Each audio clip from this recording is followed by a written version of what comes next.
आणि नवीन एक cancer hospital मी उद्घाटन करतोय. 30 तारखेला गौरवात राष्ट्रपती येणार आहेत, त्यांच्या हस्ते उद्घाटन होणार आहे. जिल्हा मंत्री Pralhad Joshiji, local MP, local MLAs हे सगळे आमचे गेस्ट आहेत. देशामध्ये टाटाचं नाव सोडून किती तर वर्ष इडी हा देशाचे सगळे पेशंट लोड पुरे टाटाकडे होतं. मी पुष्कळ बघितले, रस्त्यावर झोपत होते तिकडे टाटाचे हॉस्पिटलचे बाहेर, का म्हणजे बेड मिळत नव्हते, अपॉइंटमेंट मिळत नव्हते.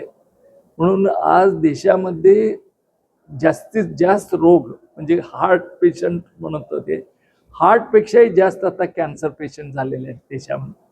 आणि पुढच्या 20 वर्षामध्ये जगातले आम्ही लीडर होणार आहे कॅन्सर पेशंट. हा परिस्थिती आमच्या देशामध्ये आहे.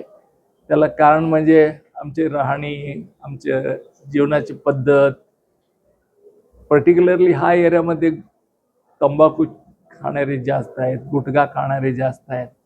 त्याच्यामुळे नवीन पिढी जास्त पेशंट व्हायला लागली आणि त्याचे फक्त तिथंच थांबत नाही, त्यांच्या मुलांना सुद्धा ते लागते. असं परिस्थिती हा देशामध्ये. हे बघून केली सोसायटी साधारण 300 बेडचे हॉस्पिटल, साधारण